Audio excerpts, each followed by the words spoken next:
Have you ever found yourself judging one monk more favorably than another?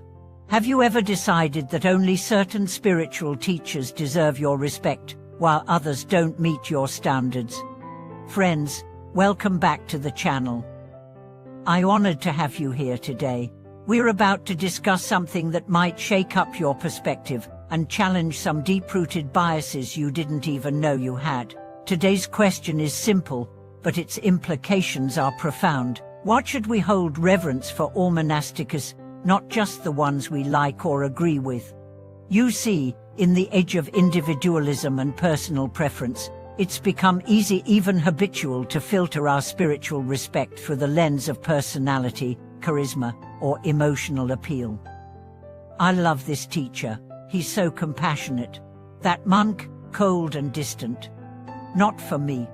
But today, I want to share the words of a wise and deeply respected monastic who once said, "If you have taken refuge in the Sangha, then all who have shaved their heads and left home are your teachers." Let that sink in. Not just the eloquent ones, not just the humorous ones, not just the ones with podcasts and follows. All of them. The one sweeping the floor at dawn. The one silently eating in the corner of the dining hall. The one who speaks seldom, but walks with dignity. They are the living continuation of the Buddhist family. And if we wish to walk this path sincerely, we must ask, are we truly respecting the Sangha, or only our emotional preferences? Let me take you into a story. A lay practitioner, well-educated and outspoken, once visited a remote temple. She had grown accustomed to big city temples where monks were articulate, kind, and highly active in the community. This small mountain temple was different. The abbot was elderly, withdrawn, and rarely spoke. His sermons were brief, his demeanor strict. She felt disappointed. How can this man inspire anyone, she thought. One night, she stayed back after evening prayers. A younger monk approached her quietly and said, "Do you know this old master hasn't spoken much because he's been fasting for a sick disciple for 3 days. He hasn't told anyone, not even the Sangha. But every night, he chants all the sutras for her recovery." The woman was stunned. She realized she had judged an ocean by the quietness of its waves. This is a crucial lesson. Just because a monk doesn't appeal to your emotions doesn't mean he lacks depth, compassion, or power.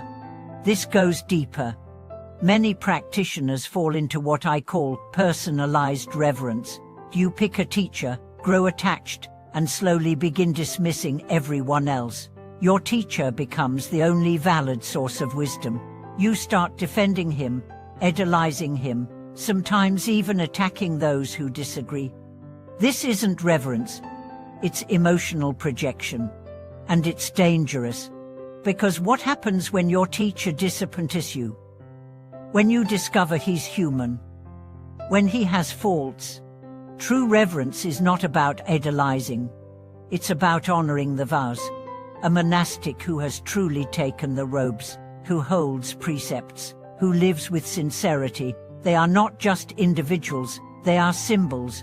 They carry the lineage. They walk the Buddha's path, not for themselves, but for all beings. When we bow to them, we are not bowing to personality, we are bowing to a commitment that transcends ego. Let me share a powerful metaphor. Imagine the Sangha as fertile soil. Not every piece of soil looks the same. Some are rocky, some are dry, some are rich and black. But every piece has the potential to grow the seed of Dharma if you know how to water it. The monks and nuns we meet might not all impress us, but that's not their job. Their job is to preserve the Dharma, to live the Vinaya, to offer a living example. It is our job to bow, to support, to learn. There's another reason this topic matters: karmic consequence. It is said in the sutras that slandering the Sangha, even a single monastic, can result in eons of negative karma, not because they're above criticism, but because when you attack them, you attack the vehicle that brings the Dharma to life. Think of it like cutting the bridge you yourself must cross. Now, this doesn't mean we can't discern. If a monk breaks the precepts or abuses power, it is right to report it and protect others. But that is not the same as gossip, mockery, or casual dismissal. Discernment is different from disdain. We need to relearn the ancient art of reverent perception. When I was in my early years of study, I once walked into a temple and saw a monk washing dishes in the back. He looked tired. No one paid attention to him. I learned later he had taught for decades in remote villages, never asking for a single offering, living on wild herbs, and chanting daily for those who had passed. He was more accomplished in practice than many of the celebrated teachers on social media. That day, I stopped judging robes by their polish. So, I challenge you. Next time you enter a temple, don't just look for the speaker. Observe the silent ones. Watch how they walk, how they hold their bowls, how they sweep the leaves. Because wisdom isn't always loud. Sometimes, it sits quietly in saffron robes, listening to the wind. It's time we deepen our reverence. If you truly want the blessings of the Sangha, then honor it fully. Don't be a fan, be a disciple. Don't chase comfort, seek truth. And remember this always. The monk you dismiss today might be the one who holds the teaching you most need tomorrow. Thank you for watching this video.